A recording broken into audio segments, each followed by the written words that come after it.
She didn't scream. She couldn't. But the way she hit the ground, everyone heard that. That's what a bystander whispered through tears, moments after it happened.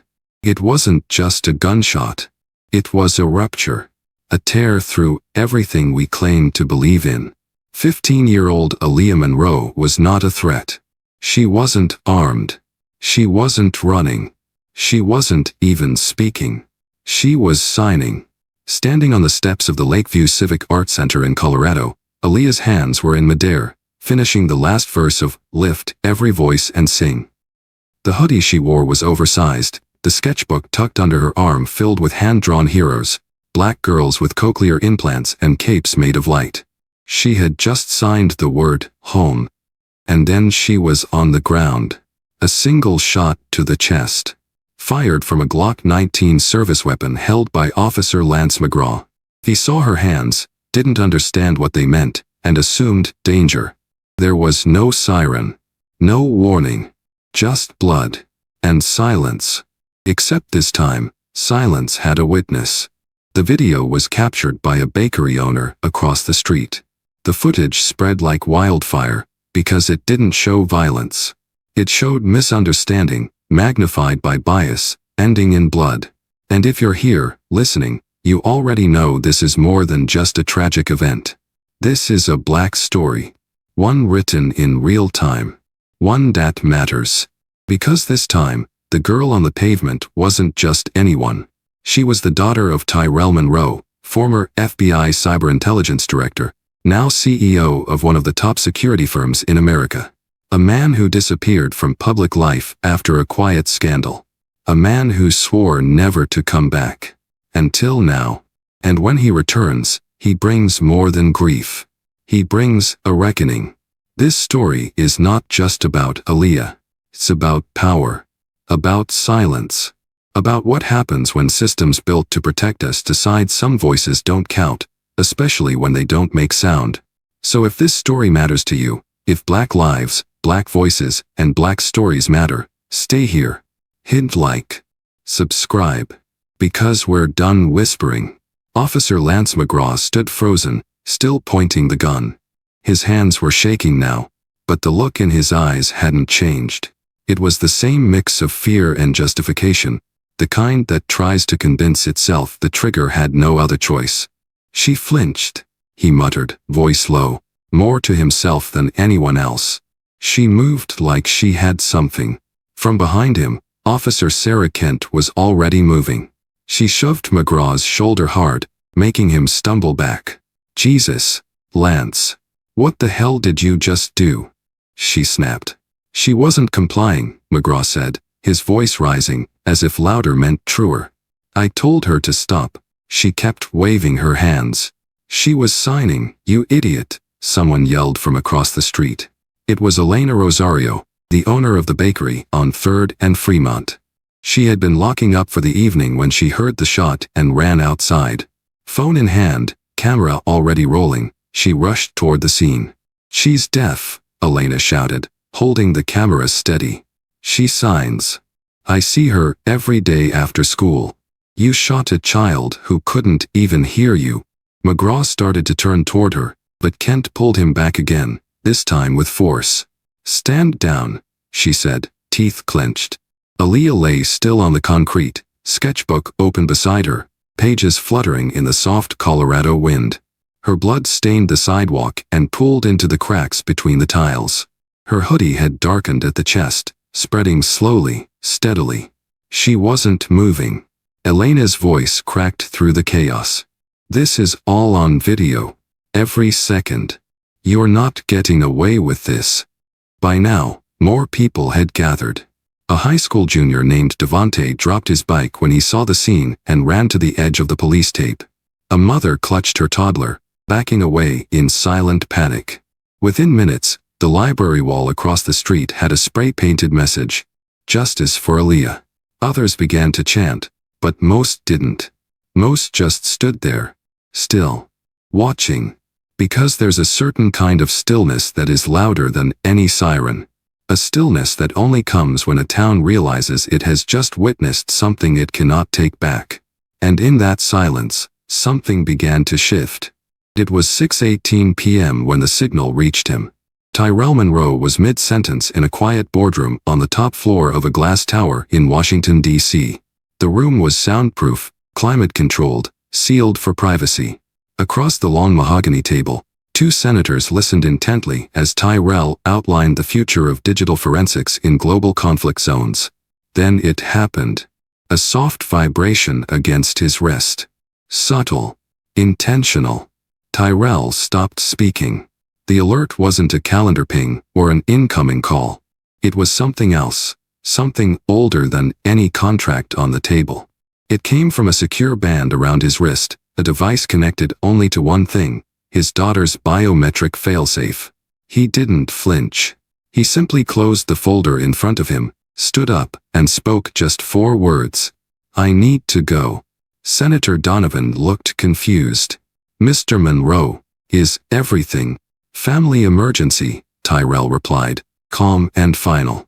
And just like that, he walked out. No apologies. No further explanation. He didn't head for his car. He didn't call for security. Instead, he disappeared into a service stairwell and took the steps 3 at a time until he reached sub-level parking. A black vehicle was already waiting. Not his. No plates. Inside, an old briefcase sat unopened in the back seat. A file embedded in the console dashboard displayed 2 vitals, heart rate and blood pressure. Both belonged to Aaliyah. Both were falling fast. The driver didn't ask questions. By the time the vehicle reached Andrews Air Force Base, Tyrell's flight plan had already been logged. Under an alias only 3 systems in the country could read. He boarded a Gulfstream jet with no logos, no commercial tags, and no attendants. He did not bring luggage. He brought intent. At 7:02 p.m., the jet lifted into a dusk-colored sky heading west, slicing through the atmosphere with a kind of speed reserved for people who no longer answer to the system they helped design. Tyrell didn't speak during takeoff. He didn't check his phone. He stared out the window, jaw tight, eyes unreadable. They hurt his daughter. They mistook silence for weakness. And now, they were about to remember who taught silence how to wait. The emergency room at Lakeview Medical Center was chaos dressed in scrubs. Paramedics rushed through double doors, pushing a gurney slick with blood. Nurses shouted orders across the trauma bay, their voices overlapping like static. Monitors beeped, gloves snapped, fluid spilled. And on that gurney, barely breathing, skin pale and eyes glassed over, lay Aaliyah Monroe. "She's 15, one medic called out. Gunshot wound to the chest. No exit wound. Pressure dropping. Who the hell shoots a kid?" A nurse muttered under her breath, already prepping 4 lines. Dr. Michelle Anders stormed into Trauma 1, hair tied back, face unreadable. She'd worked at Lakeview for 9 years. She'd seen car wrecks, bar fights, even a mass casualty once. But this felt different, heavier, wrong in a way the body never lies about. "Vitals?" she asked. "BP falling, 80/50. Pulse is thready." One coding episode in the ambulance came back after epinephrine. Dr. Anders pulled on gloves, snapped them tight. "Pretsia air. I want type and crossmatch now. Page cardio, alert trauma surgery. We are moving now." A nurse handed her the patient's intake chart. Anders scanned it quickly, name, age, blood type, and then stopped cold. "Emergency contact?" she asked, even though it was written right there. The nurse hesitated. "It says Tyrell Monroe." For a beat, no one spoke. Anders looked up slowly. "You sure that's not a mistake?" The nurse shook her head. It was auto-populated from the National Health Registry. That's the only name listed. Dr. Anders's hands trembled, just slightly. She'd heard the name. Everyone in federal medical networks had. Rumors, mostly. Whispers in D.C. circles. He used to work with the Bureau, or maybe the NSA. No one really knew. But his name came with weight. And silence. "We need to lock down," she said, her voice flat. Notify security. No press. No visitors without clearance. This room, this floor. Lock it tight. Aaliyah's blood kept seeping into the sheets. But now, her name had done something more. It had reached the one man who knew exactly what silence could hide, and how to make the whole world hear it. The jet touched down on a private airstrip outside Lakeview at 8:14 p.m. There were no ground crews waiting. No reporters. No flashing lights. Just a slab of tarmac lit by 2 overhead lamps and the hum of stillness, like the air itself knew what had arrived. Tyrell Monroe stepped out of the cabin without a word. He wore jeans, a black hoodie, and a baseball cap pulled low over his eyes. In one hand, a slim leather bag. In the other, a metal case with no label, no markings, but a weight that suggested more than tools. Waiting at the edge of the strip were 2 people who hadn't seen him in 5 years. Jasmine Cole, cybersecurity engineer, codebreaker, and former Department of Defense consultant. And Reggie Hall, logistics expert, retired field agent, loyal beyond reason. "You didn't say much on the way," Jasmine said as Tyrell approached. "I wasn't ready to talk," Tyrell replied, voice low and measured. "I was calculating." Reggie nodded once. "Hospitals on lockdown. She's alive, barely. But they already started twisting it. Local police are calling it a non-compliance incident." Tyrell looked out across the Colorado sky, now painted in dark blue and cold gold. "Then we burn their version," he said. "Every lie, every file, every tape. We don't let them rewrite this." He passed the metal case to Reggie. "We go dark. Full protocol." "You sure?" Jasmine asked. "That means no rules. No clearance. No forgiveness." "I buried that version of myself for her," Tyrell said. "But she's the one in a hospital bed now. So I'm digging him back up." They got in a black SUV waiting at the edge of the field. No plates. No registration. Inside, Jasmine handed Tyrell a secure tablet. She had already breached the hospital's network perimeter using an exploit she'd written years ago for a different war. "Vitals are stable, but low," she said. "They've got her under sedation." Tyrell didn't react. He simply stared at the screen until his daughter's face appeared in a paused camera feed from the operating room, bloodied, still, fragile. He exhaled slowly. "This ends tonight," he said. But not quietly. Because Tyrell Monroe wasn't just a father anymore. He was the storm knocking at their door. They didn't head to the hospital. Not yet. Tyrell knew better than to walk into a battlefield without knowing who was aiming the guns. The SUV pulled up behind an old municipal building that used to house Lakeview's emergency dispatch center.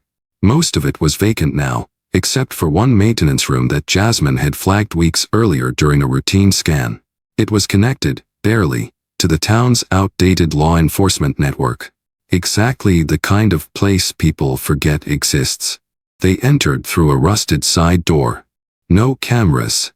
No motion sensors. Just silence, stale air, and concrete floors.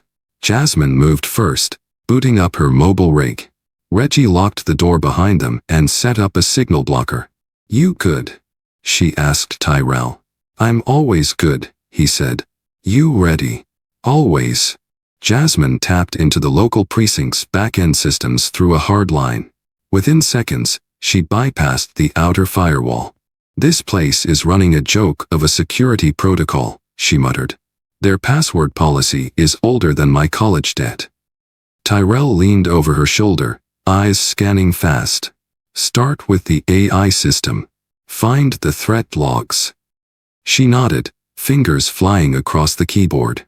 10 seconds later, a folder labeled PTI_active popped open. PTI, Predictive Threat Index. A behavioral modeling system designed by Fortis Defense, intended for use in war zones, border control, and high-level surveillance. Not high school sidewalks. Jasmine scrolled through logs, date-stamped and color-coded. "Here," she said. "Aaliyah's flagged 6 minutes before the shooting." By the AI? She hesitated. No. This one was manual. Tyrell's jaw tightened. Who logged it? Jasmine pulled the metadata. The request came from a station terminal inside the Lakeview Police Department. Logged in under the ID, M. Lively-01. Mark Lively, Reggie said. Chief of Police. Jasmine's voice dropped. He flagged her movements as erratic. Cited unrecognized hand gestures. Recommended approach with caution. She was signing, Tyrell said, voice sharp but even. He knew that. Jasmine clicked deeper. There's a second entry, an override disabling standard de-escalation protocol. The system default was turned off. They went in hot. Intentionally. Tyrell straightened. So they didn't just mistake her for a threat. They made her one, Jasmine finished. The room fell quiet, except for the low hum of the server rack beside them. They used a weapon built for terrorists to profile a child signing a song. Tyrell looked up. Then we treat this like war. Tyrell didn't speak for a long time. He just stared at the screen, jaw locked, fingers curled into fists at his sides. Reggie stood off to the side, arms folded, watching his friend go still. So still it scared him more than rage ever could. This wasn't a mistake, Tyrell said finally. No, Jasmine agreed. It was a setup. And the trigger wasn't pulled by fear. It was pulled by intent. Reggie took a step forward. Lively flagged her himself. That means this wasn't just about Aaliyah. This was about you. Tyrell nodded once. Years ago, when he was still in the bureau, Tyrell Monroe had led an internal investigation into misuse of surveillance funds. One name kept coming up, Mark Lively, then a deputy field director. Tyrell followed the trail, found illegal vendor kickbacks, unauthorized equipment purchases, and quiet partnerships with private contractors. He reported it. But before the case could go to disciplinary review, Lively resigned. And 2 weeks later, Tyrell's wife died in a car accident. Official cause? Brake failure. But Tyrell had always known better. You think Lively's been waiting all this time? Jasmine asked. He didn't have to wait, Tyrell said. He just needed the right excuse. My daughter gave him that when she started existing too loudly in a town too small to hide from him. Reggie leaned against the wall, shaking his head. So what? He sees her walking down the street, recognizes the last name, and flags her as a threat? He doesn't need to, Tyrell replied. The system gave him a weapon. Fortis gave him cover. All he had to do was type a few lines. The rest was automatic. Jasmine pulled up Lively's file. You were right, she said. After resigning from the bureau, he went private for a while. Then he took the chief position in Lakeview 5 years ago. Guess who funded the transition? Fortis Defense, Tyrell answered flatly. Jasmine clicked through more records. He's on their advisory board. Hidden under a shell company. Reggie muttered, so he took the fall, vanished, then reappeared as the guy holding the keys to a predictive weapon system with zero oversight. Tyrell's eyes darkened. And now he thinks no one's watching. But he was wrong. Because Tyrell Monroe didn't just come back as a father. He came back as the one man who built the machines these men were trying to hide behind. And he was done letting them aim at children. Tyrell never believed in press conferences. He believed in proof. So when Jasmine handed him the final data packet, complete with a manual threat flag, override protocol, and the video feed from a nearby street camera, he didn't call a reporter. He built a signal. An old protocol he'd buried deep in the bones of a ghost server, untouched since his federal days. He activated it at 2:11 a.m. Within minutes, the data package was uploaded to a decentralized network used by whistleblowers, civil rights watchdogs, and a handful of investigative journalists who still understood what integrity sounded like. No edits. No voiceover. No spin. Just the raw video of Aaliyah being shot. The frame shook slightly as it tracked her walking across the sidewalk. the sketchbook tucked beneath her arm. Her fingers moved gently in the air, signing a song she had learned from her mother. Then the officer's voice, sharp, panicked, misinformed. Stop. Stop moving. She didn't turn. She didn't run. She just kept signing. And then the shot. The footage ended with her sketchbook sliding across the sidewalk and her body crumpling next to it. The silence after the video was longer than the video itself. By 3:02 a.m., the footage had been mirrored on 6 encrypted forums. By 3:15, the hashtag Justice for Aaliyah began trending. By sunrise, it had reached 500,000 views. News outlets scrambled to verify its source, while official police channels pushed a conflicting narrative: non-compliant juvenile suspect. Erratic behavior. Officer acted according to protocol. But the internet wasn't buying it. Not this time. People saw the hands. They saw the rhythm. The calm. The sketchbook. The silence. This wasn't a riot. It wasn't a chase. It was a child on her way home, and a system designed to read threats where none existed. By noon, national news picked up the video. Civil rights attorneys began requesting interviews. Activists launched online petitions. Schools across the country began issuing statements of support for ASL programs. And in every thread, every comment section, every reshared clip, one message kept repeating. She was signing. This wasn't just a tragic video. It was a spark. And Tyrell Monroe had just lit the fuse. By the time the video reached national airwaves, the mayor's office was already in damage control mode. Mayor Eleanor Drake, sharp-suited and sharper-tongued, held an emergency press briefing on the steps of City Hall. Flanked by 2 silent aides and a visibly sweating police commissioner, she did what most public officials do when the world starts watching. She denied. Our officers acted in accordance with city-approved protocol, she read from a prepared statement. We deeply regret the incident involving Miss Monroe and are conducting a thorough internal review. The word incident hung in the air like smoke.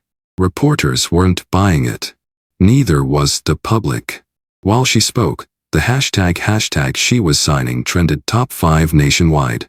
Protesters had already begun gathering outside the courthouse, many holding up drawings of hands mid-sign, others carrying signs that simply read, "Silence isn't compliance." Inside a war room that looked more like a tech hub than a city office, Jasmine was digging deeper. Got something, she said, eyes locked on her screen. Mayor Drake authorized the deployment of Fortis Defense's Predictive Threat Index software 8 months ago. Signed it under discretionary emergency powers. Was there a vote? Tyrell asked. Nope. No council approval. Just a closed-door signature and a funnel of funds through a line item meant for school safety upgrades. Reggie leaned over. She used school security money to install Battlefield AI on public streets. Worse, Jasmine said, scrolling faster. Fortis is one of her campaign's top donors. Their PAC gave $20,000 to her re-election fund last quarter. Tyrell nodded. Now we follow the pipeline. Jasmine opened another file. Emails between her office and Fortis execs. Here, read this. Tyrell leaned in. The subject line read, Community Stability Strategy. The email was short. Clinical. If we want to stop volatility before it spreads, we must empower officers to act on signs of nonverbal behavioral escalation, especially among youth populations. Authority must be visible. Submission must be trained. The sender, Marcus Fortis, CEO. The recipient, Mayor Eleanor Drake. She knew, Jasmine whispered. Tyrell's jaw set hard. She didn't just know. She helped design it. Outside City Hall, the crowd doubled by the hour. Teachers, parents, veterans, students. Not a mob, a mirror. And every hour that passed without accountability, that mirror started cracking. Because this wasn't about damage control anymore. It was about exposure. And the truth was beginning to rot from the inside out. By nightfall, the town of Lakeview was quiet. but not at peace. Downtown still echoed with protest chants, low and steady like a drumbeat under the skin of the city. News vans lined the streets. Drone footage looped on primetime television. But while the cameras stayed focused on City Hall, Tyrell had already moved to the shadows. The hunt had begun. They didn't use marked vehicles. They didn't go through precinct channels. Instead, Tyrell, Jasmine, and Reggie coordinated with a quiet arm of the Bureau, an off-books team who owed him favors written in ink and silence. No paperwork. No announcements. Only purpose. Their first target, Officer Lance McGraw, the man who pulled the trigger. He had gone dark after the video dropped. No public statements. No interviews. He stopped answering his phone and failed to show up for a scheduled internal interview. But Reggie found him. Hidden in a rented cabin off a state highway outside of town, tucked beneath a canopy of pine trees where signal barely reached. A place that said one thing loud and clear: guilt knows how to hide. The team moved in fast, no sirens. They breached the door at 2:08 a.m. McGraw was inside, sitting on the floor, half-dressed, shaking. His service weapon was nearby, but untouched. When they entered, he didn't even reach for it. He just looked up and said, "I thought she had something. I thought she was signaling." "You're right," Tyrell said, stepping through the doorway. "She was. You just didn't know how to listen." They took McGraw into custody without resistance. But they weren't done. 2 hours later, at the Lakeview PD server room, they found Chief Mark Lively. He was alone, hands deep inside a locked cabinet, trying to pull data from the PTI terminal before it could be seized. "Back away," an agent ordered. Lively turned slowly, face pale. "You think this matters?" he said. "You think any of this is going to change anything?" "No," Tyrell replied. "But it'll change you." Lively was arrested on the spot. By morning, their mugshots were national headlines. But for Tyrell Monroe, it wasn't about the photos. It was about the proof. The truth didn't need a spotlight. It just needed to be undeniable. The hospital room was quiet. Not the kind of quiet that weighs heavy with dread. This one felt different, intentional, almost sacred. The machines still beeped softly. The 4 bags still clicked with each drop. But everything else had gone still. Aaliyah Monroe sat upright for the first time since the shooting. She was pale but alert, eyes sharp, posture steady. Her left shoulder was wrapped in gauze, her breathing shallow but even. On her lap sat a whiteboard and a black marker. On the windowsill beside her, the Colorado sunrise began to peek through, painting her cheeks with light. Across from her stood a small crew, just Jasmine, Reggie, and Tyrell. A single camera had been set up on a tripod. No lights, no music, no editing. This wasn't a production. This was testimony. Aaliyah nodded at Jasmine to begin. The camera's red light blinked on. Tyrell stood just behind the frame, arms crossed, eyes never leaving his daughter. Aaliyah didn't speak. She signed. Slow, deliberate, Panrafi. "I am not dangerous." Jasmine translated softly into the mic, but it wasn't her voice that moved the room, it was Aaliyah's hands. "I am not a threat. I am not broken. I am just different." And that was enough to make them pull the trigger. She paused, breathing in through her nose. "They didn't see me. Not really. They saw movement. They saw my hands. And they feared what they couldn't understand." She raised both hands to her chest. "But this is my language. This is how I shout. This is how I sing. This is how I exist." Tyrell swallowed hard, his jaw clenched tight. "You call it erratic. I call it survival." Aaliyah lifted her whiteboard and turned it to the camera. In bold black marker, she had written 3 words. "We are here." The video lasted only 3 minutes. But within an hour of posting, it had reached 1 million views. By the end of the day, it was playing in classrooms, churches, council chambers. Not because it was loud, but because it was honest. And honesty, when spoken with the hands of a child who lived through silence, echoes louder than any siren ever could. Something changed after Aaliyah spoke. Not in the explosive way people expect change to happen. Not overnight, not wrapped in confetti and victory speeches. But in small ways, quiet ways. Ways that mattered. In a middle school outside Portland, a student raised his hand during a social studies class, not to answer a question, but to ask one. Why don't we learn sign language here?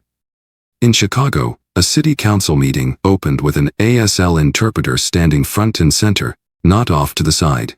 In a courtroom in Atlanta, a judge paused proceedings to personally apologize to a family after watching Aaliyah's video. He had ruled against them 6 months earlier in a case involving a deaf teen wrongfully detained for failure to comply. Little shifts. But each one pointed in the same direction. Awareness turned to policy. Policy turned into training. And from the ashes of a single injustice, something resembling responsibility began to grow.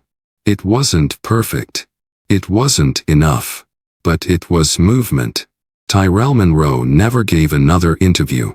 He didn't need to. His daughter's voice, spoken in silence, had already said everything that needed saying. Instead, he helped launch Signal Project, a digital network designed to map incidents where technology and bias intersected. Schools, traffic stops, public buildings. It allowed families to report, upload footage, and advocate through verified community-driven data. Within the first 60 days, over 12,000 submissions were logged. One story came from a father in New Mexico. His son, who had Down syndrome and used basic sign to communicate, was tackled by a school resource officer for refusing to speak. The father wrote, "I used to feel like we were invisible. But now I know, we just needed the right light to be seen." Aaliyah saw the message. She smiled. That was the point all along. The lesson isn't just that injustice exists.